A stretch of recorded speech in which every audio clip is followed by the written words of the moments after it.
The Giant Gila Monster was released in June 1959, directed by Ray Kellogg, starring Don Sullivan. The film was shot back-to-back with the feature The Killer Shrews, also directed by Ray Kellogg. The film tells the story of a giant Gila monster terrorizing a small town. The town itself feels very wholesome. The characters feel very inviting, which is one of the reasons I really enjoy this film. It should be noted that this film is very, very, very, very white. All of the characters are white and or white passing.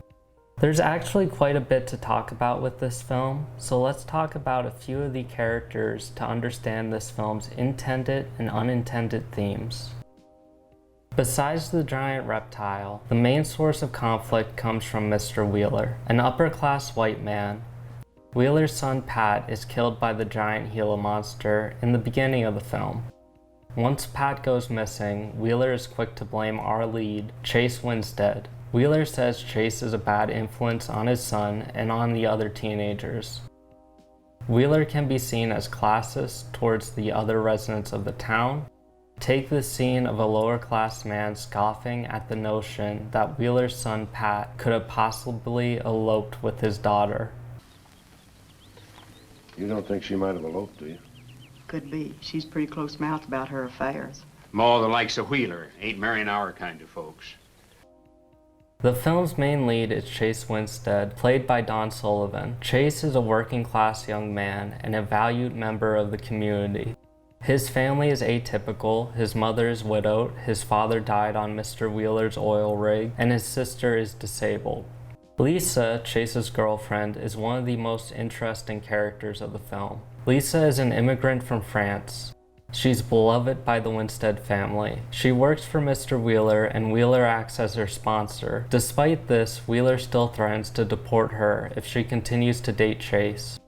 Lisa expressed sadness and anxiety at the thought of deportation. The threat of deportation gives Wheeler power over Lisa.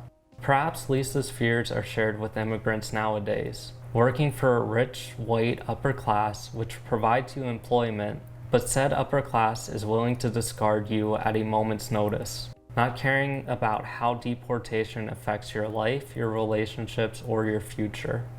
The sheriff in the town is depicted as a good-natured man who is friends with nearly everyone in the community.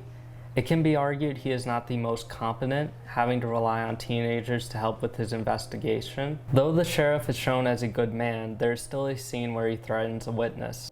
The implication being that if the witness flees and or does not cooperate, the sheriff will not hesitate to use physical violence. The next interesting bit is when Mr. Wheeler pressures the sheriff into arresting Chase. While the arrest does not happen due to an interruption by the reptilian menace, the sheriff was going to follow Wheeler's commands. This shows that despite the sheriff's morals and friendship, he is still a tool of the upper class. I feel these points, the implication of possible police brutality, and the police serving the rich, illustrate issues with the American police, issues that we are still dealing with today. Overall, I think this film has a lot to say, whether it be about the police, immigrants, or class. Our heroes, Chase and Lisa, are the working class, and the people who cause the most problems are the upper class. I greatly enjoy this film. I enjoy that it humanizes immigrants, and besides the thematic elements, which are most likely unintentional, I enjoy watching a silly little lizard walk around miniatures. It's not scary, but to me it's adorable. This film has mostly been forgotten. It appeared on an episode of Mystery Science Theater 3000 during season 4. It also had a 2012 remake. The remake minimizes or replaces progressive elements of the original and implements more right-wing sentiments, but that's a video for another day. Thank you for watching. If you enjoyed this rambling mess, please leave a like and have a good day.